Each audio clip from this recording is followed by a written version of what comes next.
You're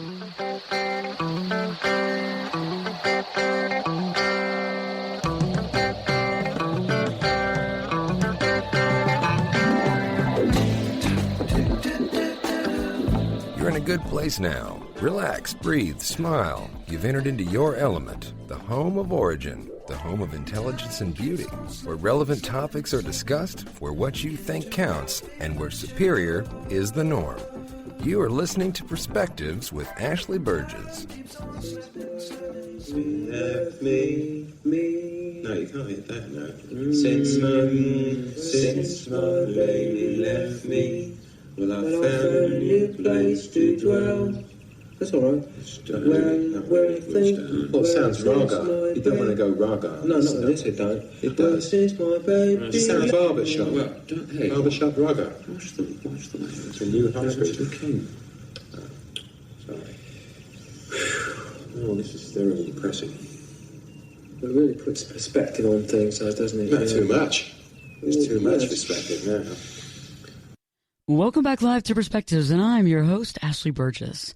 You know, on tonight's show, we're discussing intent.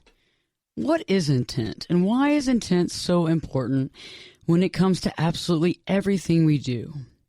You know, it's funny how the intent for doing something to me seems more important than actually carrying out the action. You know, when I think about intent, I think you have to analyze what is it that you're doing. You know, who is benefiting from what you're trying to accomplish, and what is the desired outcome? When intent to me spills over into purpose, okay, so think about this. You have intent, and it spills over into your purpose. Your purpose in life, actually. How do you deal with those NOs? How do you deal with the no's? You know, when you get no's from people, how do you deal with it? Because when you get no's about certain things, it's not that big of a deal. But when you get no's about specific things that are personal to you, how do you not take it personally? How do you not make it feel personal? You know, in the last few minutes of tonight's Perspectives, I'm going to offer our listeners some tips on how to deal with the word no, and really how to arm yourself against the sting of no, and how to really change it and make it into something a lot more positive. Bill, how are you doing tonight? No. No. I'm not going to tell you. No. You're not going to tell me. Why not? Because I want you to feel the sting of rejection. Oh, God. Oh, that hurt. Ow, ow, ow, ow. Right into the heart, yes. It's like a bee sting. I am doing wonderful, Ashley, as always. Great to be here. It's a great day, isn't it? It's a wonderful, wonderful It is a time. great day. Everything's good. Human nature. Humans are still populating. Things are happening. Matriculation, you know, that kind of deal. Beneficial things are happening, and people are waking up. And we got a studio full of people, too. And we have a studio jam-packed. Jam-packed. Really cool people. It is. Hey, Keenan, how you doing? I'm good. You know, I'm just over here on the Twitter machine and everything like that, seeing what everyone's going to tweet towards us and everything like that. So, you know, you can tweet the show at Ashley Burgess. That's, with the @ symbol, Ashley Burgess. Y'all know how to spell Burgess, it. Not Burgess. That's what I said, say right? however you That's what I want. said, right? No, you said Burgess. Okay. I'm just trying to, get everybody, letting everybody know, hey, we're on the social media. So if you have any questions, thoughts, opinions, whatever it is, just tweet Ashley Burgess as of right now. We're in it to win it. Eric Moore, how you doing? Hey, I fully intend for this to be a worthy show, to impact our audience in a powerful and dynamic way, and I intend to make a worthy contribution to that cause. God bless us. How's that? Well, I like that because that's a good positive outlook on life, and we're gonna really change up the way we see intent tonight. Intent. Kimberly Alexander, how you doing? I'm doing good. I don't know how I follow up behind Erica. That was tough. He just really ramped it up on me over there. I'm just happy to be here. How about that? Kimberly, just ask him how his Aggies did today. Is there a problem with the microphone? Is there a problem? 59-0. I know all about that. Was just mean. Ouch. I see your intent, Bill. Oh, very nice. Disturbance. It's disturbing intent. Not nice.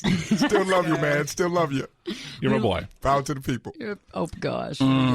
Okay, so, we're talking about intent tonight. And I think that most of us, understand or have a concept of what intent inherently is.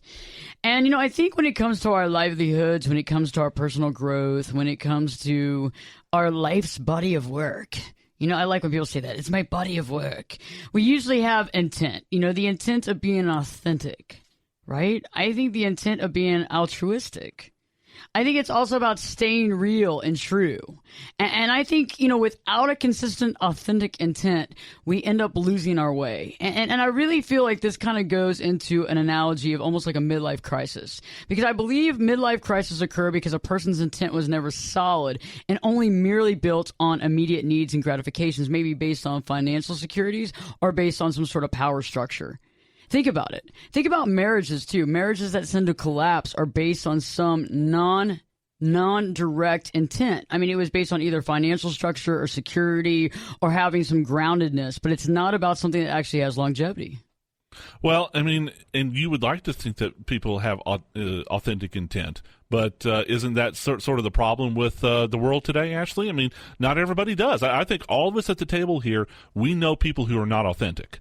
Well, you got to understand, everyone listens to the same radio station. That is WIIFM. What is in it for me? So the thing, exactly. So the thing is, though, what the intent of what everyone does is this. Is that you want to gain something from it, whether it's, something financial or whether it's even something like I said on previous shows, food, shelter, water, companionship, the bottom portion of the Maslow hierarchy of needs, right? And actually, and everything goes into that. I'll bet our listeners could listen to previous shows. Oh, they could. And if you want to hear them, you can go on Perspectives with Ashley Burgess on iTunes, or we're on this new platform called Spreaker. It's speaker with an R, Spreaker. You can check out all this cool stuff, and you can actually log in. If you're on Facebook, you can log in with your Facebook. You don't have to create another password. So let's talk about this. When it comes to marriage, I think this is kind of an interesting concept because I really thought about this. Because a lot of times people do get married for security. They get married for money. It's not some sort of timeless intent. Right? Think about it. Normally when things are based on timeless intent, pure love for that matter, it goes against the test of time. And I think that's true with any sort of things that we intend to do something a certain way. And so I came up with what do they call this? An acronym? Like each letter means something in the word of intent. So I thought that intent could be like idea, nature, tenacity, energy, necessity, and timeless. And I really think that's an interesting concept because if you really think about intent, it's all about the way that we actually believe something to be, about what we want it to be. But I think it's also about who does it benefit? Does it benefit all concerned, or does it just, personally, bottom line, benefit me? Wait, Ashley, say that again. So say it again. No, I'm going to write it down here. Are you going to write it down, really? Yes. Okay, intent, idea, nature, tenacity, energy, necessity, and timeless. Wow. I like it. That's profound. Yeah. Hook it up in the house from Berges. Woo! She shoots, she scores. Yeah, seriously, because that to me is all of it in a nutshell. Because otherwise, if it's not part of that, then it's not lasting. It's only a whim. Because if you want to have let's say people want to have I got to get this promotion right now. I got to have this. And once you get the promotion, what else do you want? And then where are you going from there? If you get married to somebody because they have this or that. Is it because you could take everything away from them? The best marriage in the world is when you can take everything that person has away from them, have them in a vacuum, and still look at them and say, I really love you and I'm glad to spend time with you. Yeah, true. Interesting. Very true. That is interesting. Yeah, let me toss this out back to Keenan's early point. And, okay. This whole intent thing is wonderfully interesting. And is intent inherently selfish? Is it? Think about that. Is intent inherently selfish? Well, and maybe it is, but selfishness, depending on the context, may not necessarily be a bad thing. May not necessarily be bad. Well, no, I don't think it's necessarily a bad thing. I mean, what is it? I mean, survival is. That is our instinct, right? Survival is our instinct. The thing is, though, when you say selfish or anything like that, I'm like, I don't think selfishness is necessarily a bad word because maybe I'm doing things for me. Mm-hmm. However, maybe I'm doing things for my offspring, my kids. Exactly. Or the greater good. Or the greater good, or for society, or anything like that. Because I know when I was in the military, I did a lot of things not only for myself, but I also did a lot of things for my team. Yeah, exactly. At the same time, though, but check this out. Here's the thing: my team, they were my bread and butter. Yeah. that was how I survived. They had my 6. Well, and Keenan, even when you do things for the greater good, it still benefits you. Exactly. I was about to get into that. That's what I was about to say. Yeah. Self is still a part of that, and I think you bring up a very good point. Selfishness, in and of itself, is not necessarily a bad thing. No. And what you just did was said that even in the midst of having intentions to impact the greater whole, self is still a part of that. Yes, exactly. Okay, so there's no need to run from that. No, but in our society, though, I mean, the word self, you're selfish, that it has a negative connotation. It's very negative, exactly. Even though we do things for ourselves. For example, like, okay, why do you have a job? So you can get something to eat. Why do you want to eat? So you can feed yourself. Yourself, your children, or what have you. And like, eating is not a bad thing. I will tell anybody, no, eating is not a bad thing. And if you try to take away my food, then you and I, sir, we have I'm not problems. getting between Keenan and his food. I'll tell you that. Don't ever get between Keenan and his food. I know food. intent, and I know what's right for myself. I mean, it's like a wild bear. You're not going to do that. So when we return, we're going to be talking more about intent. Also, we have a great interview with Harry Shearer. I think a lot of people know Harry Shearer from The Simpsons. He plays about 21 characters in that show, including Mr. Burns. A lot of us haven't forgotten the show and the film Spinal Tap as well. So we have a lot to talk about, and he's going to also talk about intent and purpose. So stay tuned, because Perspectives with your host, me, Ashley Burgess, will be back in. We'll be back in 2 shakes.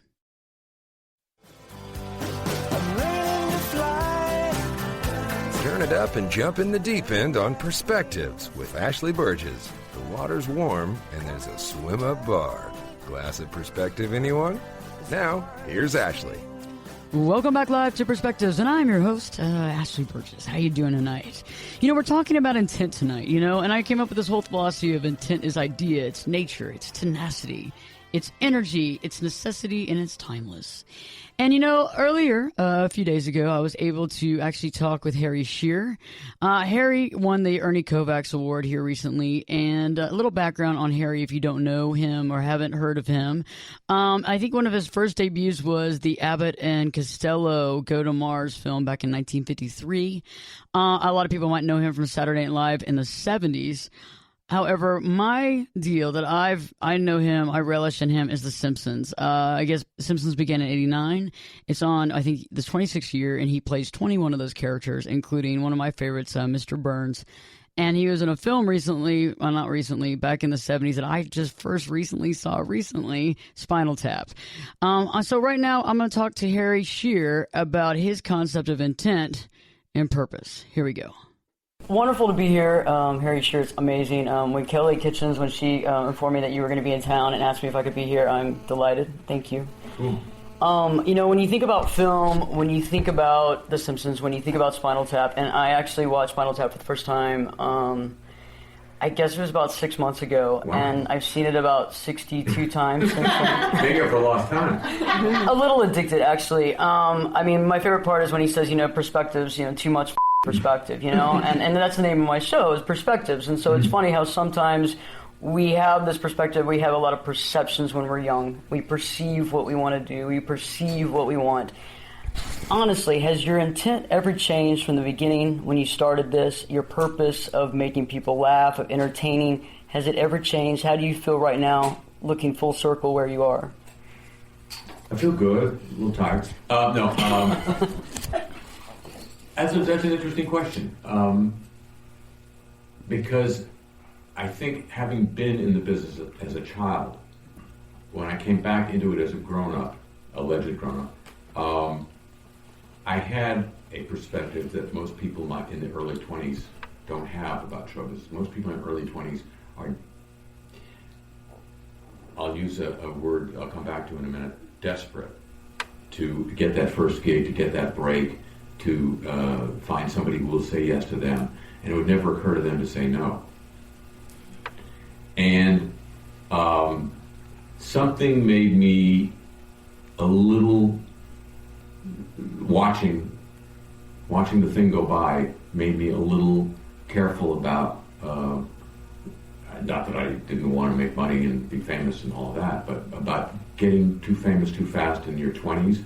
I was sort of haunted by the notion of people that I'd watched who had this burst to fame in their 20s, and by the time they're 45, they're looking around, where did the crowd go? I'm still here. What happened? Lenny Bruce. Well, Lenny got the cops came after Lenny. He would have been big if they hadn't taken away his license to perform. He had to have a license to perform live in New York in those days, and that's what they did. They were doing his license to perform. But just people who the parade has passed by, and just God, I thought that was sad. So I thought I'll be a little more patient, and I'll hopefully stay on the upside of the curve as long as possible. So it took a long time, but that part of what I always intended has sort of luckily panned out. I've always wanted to do what some people would describe as smart comedy, so I always felt sort of on the outs of the comedy establishment, that Hollywood and New York, I think, are united in one thing: their contempt for the audience in a lot of cases, and Mort Saul, a great satirical comedian, once said, pretend that the audience is really intelligent. Whether it's true or not, you'll do better work. And, I've always thought that was a great idea. So I've said no to a lot of stuff, and I'm pretty happy with the stuff I've said no to. One is very lucky to have been part of two really successful things. I feel... I was going to go back to the word of desperation. There's a wonderful documentary about Joan Rivers, the late Joan Rivers, called Joan Rivers, A Piece of Work, where she has the balls to put on display the naked desperation that everybody in show business feels. She's looking at her diary, her schedule for the next month, and it's empty. There are no gigs. And you see exactly what that feels like. Even somebody, that's the hardest work most people do in show business, is just trying to cover that up, the ugly, sad desperation. So I'm in the advantageous position of being able to say that I'm proud of almost everything I've been part of, whether it's been big or not. I can look back and say, gee, I'm glad I did that. It kind of turned out the way I liked. There are a couple of exceptions. I've tried to suppress those. So far so good. I like that. I have just a few more questions. You made a comment earlier, I think, about perfection. Perfectionism, I know that you said, once a system is figured out, obviously there's flaws. And I understand that you've moved to the internet too, which is I think it's ballsy and it's smart, and I think it's timely. I don't know what the next spot would be. I really don't know if it's on the horizon yet, or if we even have an option of the way that the history and everything's going on. I think it's comedy telepathy. That's actually a great idea. I like that. Get rid of the middleman. Me straight to your brain. Right in there, 24/7, anytime you want it. And some orange juice in the morning. Yeah.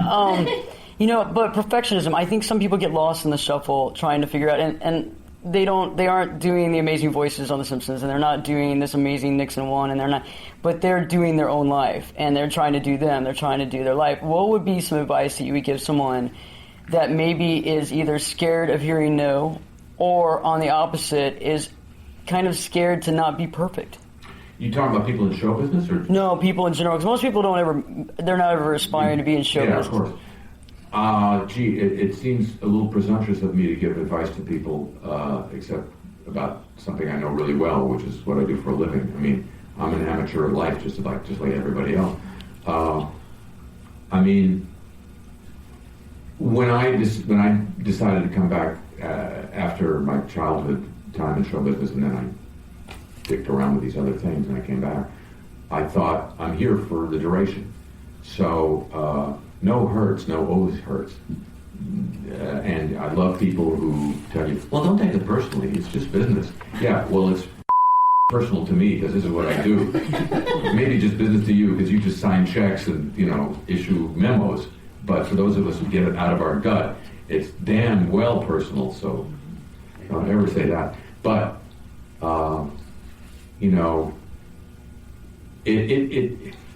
it all depends on how badly you want something. Because if you really want it, you'll take no, and you'll take no, and you'll take no, and you'll take no. You know, if you don't want it, if you're just kidding around or fooling or think, well, I'll try, say something, then no can scare you away. No can also be an incredibly powerful word in your own arsenal. I tell people, talent, as we're called, if we're not called pieces of talent, sometimes we are. That's good. Fellow talent, that the most powerful word a person of talent can have is no. Because of that thing that I was describing, the desperation of people in their 20s, the to run the business, and I say that with the greatest respect. Of course, an important part of the human body. Couldn't live without it. But they know that there's a line of people out the door waiting to do your job, and they take full advantage of that fact. So it stuns them. It absolutely stuns them, like speaking in Urdu to them if you suddenly say no. And in a lot of cases, it may make them want you more, because you haven't been prostrate on the ground going, please hire me, please hire me, please hire me. So, you know, it's a useful word on the side of the good guys, as well as, you know, a scary word in the hands of the bad guys. That's amazing. That's a great answer. So true. I do have a lot more questions, and I don't want to monopolize the time, and I understand. But if there's any way I can ask for something, is there any way that you can say something like, hey, I really like Perspectives with Ashley Burgess in Mr. Burns' voice? You mean you'd like me to say, I like Perspectives with Ashley Burgess, but I prohibit my workers from listening to it. Absolutely amazing. Thank you so much. Thank you. So, you know, tonight we're talking about intent. You know, we're talking about idea, nature, tenacity, energy, necessity, and timelessness. You know, who does it benefit? What is the outcome? And I think when we return here, we're going to be talking about how intent, when it links and it crosses over to purpose. Because a lot of times that's what happens, right? When that happens, when somebody tells us no, it's personal. And like you just heard Harry Shearer talking about it, and it's like, you know, people say, don't take it personally. It's not taken personally. Don't worry about it. Well, you know what? It is personal. When it is part of your purpose and you've taken your intent and you moved it forward, it becomes personal. So let's talk about how you can dealing with no, how you can arm yourself against the sting, and more about how intent can really change your life. So stay tuned, because Perspectives with your host, me, Ashley Burgess, will be back in. We'll be back in 2 shakes.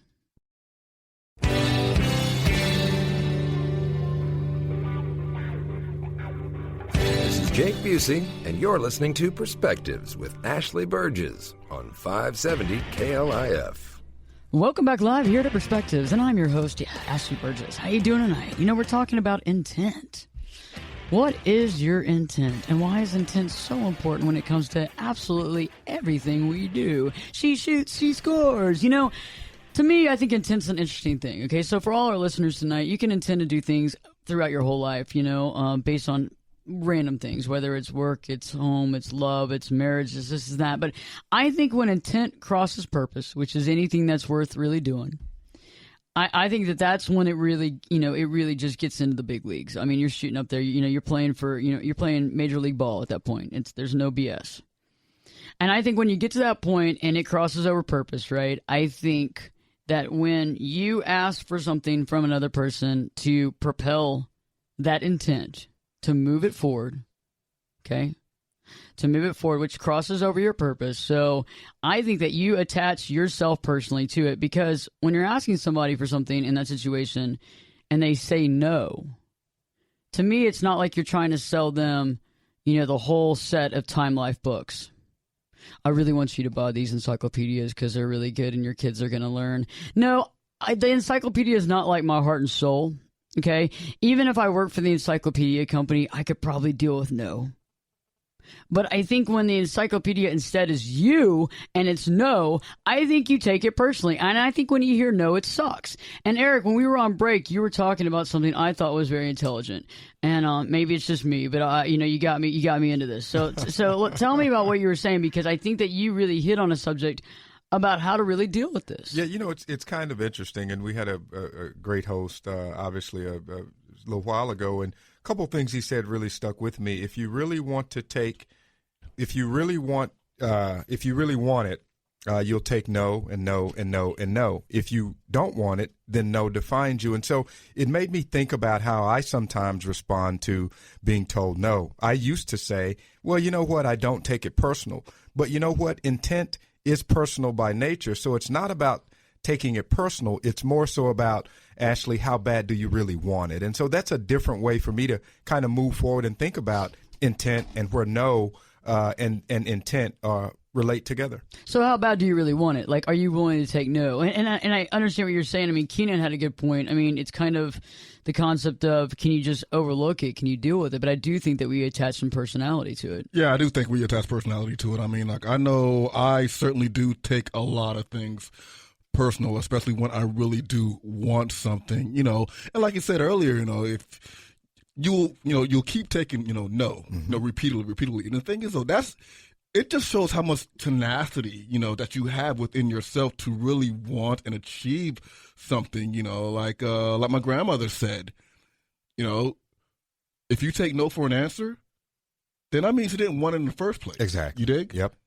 So that's how I see it. But the thing is, like, in real life, I really do take a lot of things personal when I'm trying to achieve something and I'm getting shut down. And notice how many times I said the word shut down. Yeah. Notice that. Yeah. Understood. Exactly. But the thing is, though, I will keep persevering. Sometimes I will get to the point to where I will just trample the guy in front of me just to get to where I am. But you know what? You know, and this is a wonderful conversation. That's why I love this show and being a part of this, because, you get to a point to where, I used to, don't take it personal. It's not personal. But you know what? Everything that originates from you is personal by nature. It is. By nature. And so, no, oftentimes, and if you look at it that way, to your point, it fuels it. It fuels it to a degree. Yeah, it really does. The word no, depending on the situation.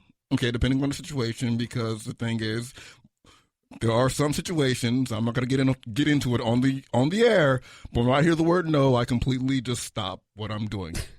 Y'all know what I'm talking about, right? Yeah. Okay. Wow. Yeah. We just went there. Wow. Yeah, we went there.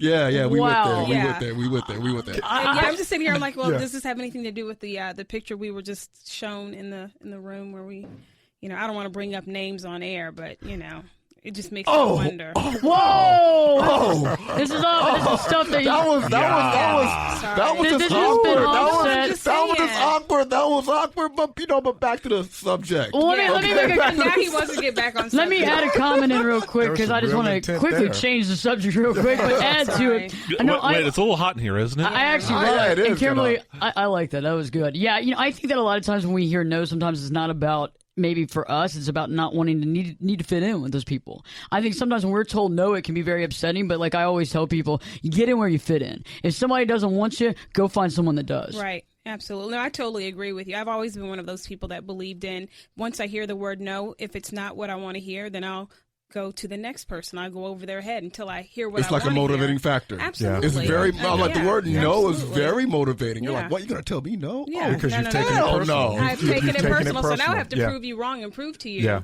that I can do what you just told me I couldn't do. Exactly. Well, Kimberly, I'll even take it further sometimes, because this is just the way I am. A lot of times, well, maybe not a lot of times, but sometimes if somebody tells me no, then I think they are deliberately setting obstacles in my path. Like, oh no, I don't want you to do that, and then I just get really mad. But my problem and you set their house on fire. Well, no, Oh. actually, Just kidding. you know me better than that. What I'll do is I'll just withdraw into myself. Inward, Well, You'll plot. and just like ice cold. Well, Yeah, anger is a that's great exactly it. motivator. Yeah. Bill, It is. anger is a great motivator it when is. you really think when about it's it. Moved, But when it's sometimes used it can shut correctly. people down. I mean, It can, yeah, sometimes it can. you can feel like you're deserted, and sometimes you can feel, because if you're selling yourself, and I think that most of the time when we're talking about this, whether it's getting that promotion, whether it's moving up, whether it's creating something, whatever it is that you're trying to push forward, a lot of times that has personal self attached. And I think in that situation, it can feel almost like a personal strike. Yeah, I agree. Yeah. I mean, very true. but how do you get over that? How do you deal with it? Because, I and- mean, Keenan, you can sit there and transmute negativity into more of a drive, right? But I don't know if everybody listening tonight can do that, because I think sometimes people get a no.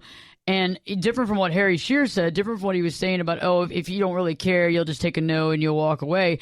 I think some people are I think some people are very emotional. And I think that it touches them in such a way that it hurts them so bad that they're scared to go out into the world and ask again. Because what if they say no too? Well, Ashley, I used to be an insurance agent, like I've said, and then I went on to be an agent trainer. And so when I was teaching sales techniques to agents, whether they were just hired by the company or had been there for 10 or 15 years or whatever, one of the things that I always was said to them was, you can't take it personally if somebody says no. All right, and I know that's easier said than done. Yeah. And in this case, they're not rejecting you necessarily as much as they're rejecting maybe the price or the product that you just quoted them.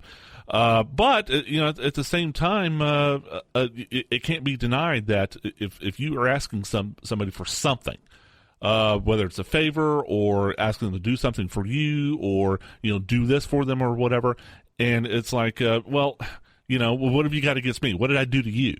That type of thing. Yeah, and I totally agree with you. And I think a lot of times, though, it's kind of like seeing the forest through the trees. I think sometimes we ask maybe possibly sometimes the wrong people.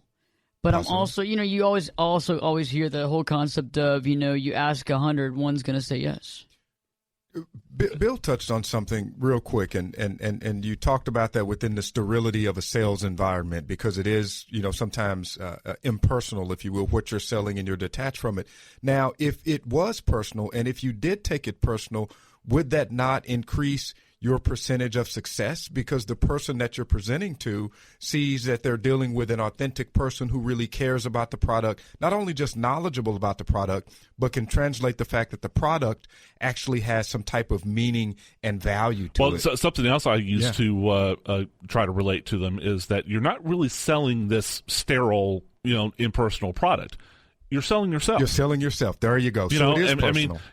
And the other person has to like you. Yeah, exactly. Okay? So if you come to work that day, I'm having a bad day, and got in a fight with the significant other, or the kids driving me crazy, and and the boss is chewing me out, and and if even if you don't intend it, people are going to hear it in your voice. Yeah. Hey, coffee makes everything better. And yeah, right, no kidding. And they'll see it in your body language. So don't ever go to work without drinking coffee. But yeah, we're not condoning drug addiction of any sort here. No, of course not. Coffee's not a drug. So the revelation for me, and I've really struggled with this, guys. And like I said, this is a great point. It's okay for it to be personal. It's okay. It's okay, because for me, and to Keenan's point, I think that personalization of it, the way my mind works, will fuel a greater intensity for the intent for me. So that's pretty awesome. Ashley, I would love to hear what our listeners think about this on Facebook and Twitter. Yeah. And we're on it right now. Absolutely. We're live tweeting. We're live Facebooking. We just updated, and I just put an update up right this second, and it was about how well do you deal with no. Send us your tweets. Send us your comments also on Facebook as well. Just put that up there. So if you're listening on iHeart, or you're listening on whatever application you have necessary, go on and comment there. When we return, we're going to be talking more about no, how to deal with it, how to understand full intent. And honestly, intent is such an important thing, and it's supposed to, withstand the test of time. So stay tuned, because Perspectives with your host, me, Ashley Burgess, will be back in. We'll be back in 2 shakes. I could lift you up. I could show you what you want to see and take you where you want to be. Get in here and give us your perspective. We're listening. You're listening to Perspectives with Ashley Burgess. I like Perspectives with Ashley Burgess, but I prohibit my workers from listening to it. Welcome back here live to Perspectives, and I'm your host, Ashley Burgess. What an awesome night. We're talking about intent, the importance of intent, to have that right intent, to be authentic, have the idea, to have nature, to have tenacity, energy, necessity, and what else? Timelessness. We've been talking about intent, and how when that links and crossover to your own purpose, how when you hear no told to you by several people, when you're asking to push forward this intent, it can seem personal, and it can really suck. And right now, we're going to talk about the ways that you can deal with no, and how to kind of lessen the sting, but how to actually kind of make no work for you. So I think the first thing we want to talk about is no, and I think the first thing is I consider just the next application, just title it next. Next. Remember when they say that when you're at the deli? Next! Next in line. I think no soup for you. No soup for you. That's well, we're not telling you can't have soup, but I do think that when you hear no, I think you have to literally look to the next person and say, okay, next. I mean, move on. And I think that can be hard. But I think it's the only thing you can do. It's like riding a bike. When you were a kid and you're riding a bike and you fell off the bike. I mean, did you fall off the bike, throw the bike down, and run home and never get on the bike again? No. I mean, I think we choose things. Sometimes it can be painful. But I think the next is the only responsible thing that you can do. Yes makes all the no's irrelevant. Well, Eric, the greatest baseball player in history, Babe Ruth. Yep. All right. He struck out double the amount of times he hit a home run. Yeah. Okay. And he was a lifetime 300 hitter, which means that he got 3 hits out of every 10 at bats. But think about that. That's a 70% failure rate. Yeah. Yeah. Yeah, no, I get it. I liken it to my own sports background, and we're not going to talk too much about what my Aggies did yesterday. But I was a defensive. Still love them. They didn't do. Still. She went there. She went there. Hurtful. That was hurtful. She's been going there all night. That was I know. I'm the zinger girl. She's on fuego. She intended to hurt It's me. always the quiet ones. She intended to hurt me, and I'm bleeding in the studio right now. But I was a defensive back, and if you're on the field long enough, you're going to get beat. You're going to get beat. And one of the things my early coaches told me in high school is that, you have to have a short memory because you live for the one that you're going to pick off. You're going to get beat for a touchdown, but you live for the one that you're going to pick off. And it's the same thing. No, but I live for the yes. I love that. And I think the next thing we have to look at right now is moving on. You got to move on, like anything. Whatever it is, if you're in relationships, if you're dealing with situations, it's not the right one. You have to move on. And I think this is consequential when we're dealing with life in general, is that you don't want to harp on it. You don't want to get overwhelmed. You don't want to see it with tiny vision. You kind of just want to look at the situation and be able to move back from it. Well, yeah. I mean, you do want to look at the situation and be able to move back from it. But the thing is, for some people, like, moving on is very difficult. Then again, it depends on the situation. Yeah. Like we were talking about sports earlier, and the thing is, so in sports, it is very easy to kind of have a short-term memory. I mean, like, I never played football or anything like that, but yes, I did used to skateboard, and I fell off my skateboard every day. Ouch. 20 to 30 times a day. Ouch. And I was falling off stairs, handrails, whatever you name it, because I was out here on the streets. Now, ouch. When it comes to rejection from, say, love, that's an entirely different thing, because the thing is, there's because she really is rejecting you personally. Yeah, I mean, you're being rejected personally. It's like, no, I don't want you. I no longer want to be with you. I don't want to see your face or anything like that. No. Yeah, it is. And Keenan was looking. Oh my God! Keenan was looking right at Di when he was saying all that too. I think your feelings of her. You were looking right at Di. You were looking right at Di, and she was looking at you like, "What are you looking at me for?" And I'm saying love in the background. So, oh my God, you're over there. Eric's like, love. And she's over there looking like, don't talk about that in here. I feel like we're gonna have some music or some sort of harp playing music. I'm like dealing with the words no. I'm like, especially when it comes to things like, looking for a job, and you're going on interview after interview after interview, and you keep hearing the words no. We're not going to hire you. And the thing is, the entire time you're hearing the words no, guess what? You're going hungry. But at the same time, though, hunger is a great motivator. Exactly. For Keenan, okay, so anybody it's all about the motivation for the funny thing is that we're on radio, so you don't see us. And eventually you're going to be seeing us because Di is in the house doing some really great video work. So we're going to be putting this all up on YouTube and all over the internet, for God's sakes. You'll realize that Keenan is a twig. I mean, he is the size of my pen. I mean, really, like, you're that thin and tall. He's talking about food. And he is a big foodie, because I don't think you can eat, and I don't know how much you're going to have to eat. He's part gerbil. He metabolizes food as soon as he puts it in his mouth. I'm like, more than likely after this, I'm going to go somewhere and get something to eat. He's dying of starvation right now. I probably am. Granted, before coming into the studio tonight, I ate like half a pizza. Yeah. And- it has to be too. If I did that, y'all would be having to help me push me through, like taking your foot and pushing me in the butt to the studio door and pushing me in and hoping I get in and the the door. foot would probably be getting lost. Oh wow. Oh, if there wasn't glass between you and I. Oh, Lord. Love you, Ashley. Whoa. Check this out. We just got a message. And it reads, and it's from Gary, and he says, do men and women perceive and or use no differently? Gary in the house, man. You read my mind, Gary. Ooh, I think you're right. I think men do perceive it differently than women. Kim, what do you think about that? Differently?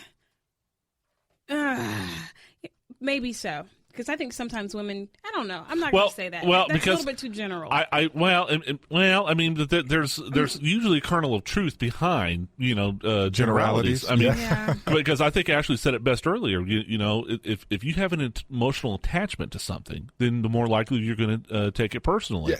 But men and women have emotional attachments sure. to things. So that's what I'm saying. I was going to say, women are more emotional, but I don't necessarily think that's think true. I don't think that's true either. Yeah. I don't think that's true. I think that is a stereotype that was like just constructed through our society. Yeah. Because the thing is, in our society, men are only allowed to show one Very emotion true. in public, and that is anger. That is it. Well, okay. I mean, Not even anger sometimes. Yeah, you're right. Yeah. I mean, if you want to split hairs, I mean, of course, all people share the same emotions, okay, and it's kind of an individual personality trait on as far as how much, but as far as expressing emotions, then Keenan, you're absolutely right. I mean, in this day and age, it's still not cool for men to just get overly emotional about it. Man up, act like a man. Yeah. And I think it harms men to a certain extent because then you internalize things. Which is shallow. But then women get the bad rap of Being volatile and emotional. there she goes. I think the reality is somewhere in the middle. I really do. No, I think the reality is that men actually experience they take it more harsh than women. Yeah. Do you think they do? Yeah, I Do you think men take it harder than women? Really? Yeah, I do. Why? I really think that because thinking I've been around guys and like they hear the word no and like they shut down. Sometimes they shut down and sometimes they just go completely ape. Right. You dig? They lose it. Exactly. And I think maybe there's a reason for that because of emotional issues, like Bill was saying. Like, men aren't able to always voice their emotions or show it. And I think when you're holding all that inside sometimes, what's it going to do? It's got to come out somehow. To Gary, I just want to directly address your question. I get the gender differences. I get all of that. I get all of that, but I think it's individual. I think a man I just think it's individual, and I think that spectrum is somewhere in the middle in regards to consistency. Each person deals with it through the lens of their experiences, through the lens of their emotions, and through the lens of their being. So I think it's individual. I think you'll get some parallels, but I think for the most part it's individual. I love that. Okay, so let's talk about the third concept, and I think that's practice perfect. I think that the more you sometimes have a tendency of sharing your purpose, sharing your intent, you're getting no's, you're getting maybes, whatever, I think that secures your belief in what you're doing.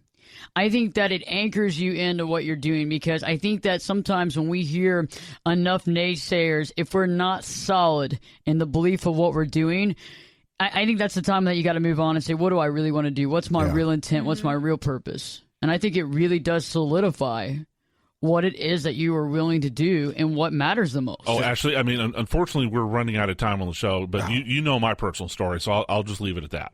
Yeah, and you know what I'm talking about then. And absolutely. I think that when you realize and you know in your heart of hearts, no matter what people are saying, when it is solidified at that point, that's when it's no holds bar. You're in it to win it. And I think, though, before you have to deal with it, and I explain this to a lot of my clients, too, is that when you know your true purpose and you're getting to that point, you're going to have tests. They're going to test you. There's going to be tests that's going to test you to see if this is truly what you want to do, if this is truly where you need to be at. And these tests aren't just going to be like, oh, yeah, you passed with flying colors. Yay, you get the gold ribbon. No, it's more like you're going to have to go through some of these trials and tribulations that you not necessarily be ready for, but it's going to prepare you for where you have to go next. Agreed. Yep. And I think that's what's so true. I mean, those trials and tribulations really secure what we're supposed to do.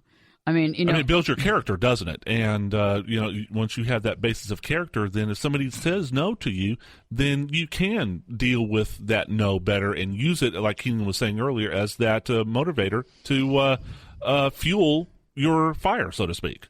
And, you know, last but not least, and I think everybody here in the studio and everybody listening tonight will agree with me, it makes for a good story. So think about this. No's have a tendency of making for a good story. You never hear people become something amazing and everybody said yes to them. Okay, seriously, straight up. Nobody sat there and said, oh, yeah, well, I made this huge deal and I'm making all this stuff. And everybody said yes. And it was clearance. Bam, bam, bam. I want everybody. Boring. Yeah. Nobody has that because it's a Cinderella story. Every great story has suffering. Yeah. And every great story has no's. Testimony. Yeah. That's the way it is. Testimony. Because if it was that easy, everybody could do it. And on top of that, if it was that easy, it wouldn't be a story. Nobody cared. Well, good for you. You got yes on the first time out, so wow, well, whoop-de-doo, you know? Right. Here's a gold star for you. No suit for you, but here's a gold star. You get an A++++++. That's why we love the underdog. That's why we love the underdog in the movies and Rocky stories. Balboa. Yeah, exactly. That's why we love the underdog. Let's overcome. It's fundamentally human. I like that. That was a good show. I like that. That was a good movie. So let's think about this. Intent is idea, nature, tenacity, energy, necessity, and timelessness. Lovely. I love it. It's beautiful. What a great show tonight, y'all. Love it. Kimberly, Eric, Keenan, Di, Bill. Good to be here. Thanks very much. I learned a lot as usual, Ashley. Appreciate it. I think it was a great show. And intent here in the future, when you're dealing with intent, when it crosses purpose, you understand that you're going to have to deal with some no's. But you know what? This allows for you for a good story. It allows you to say next, to move on. Practice makes perfect, and realize that you are doing what you should be doing. So next week we have a great show for you. You're going to love it. It's going to be just as great or even better. So Perspectives with your host, me, Ashley Burgess, will be back in 3 shakes.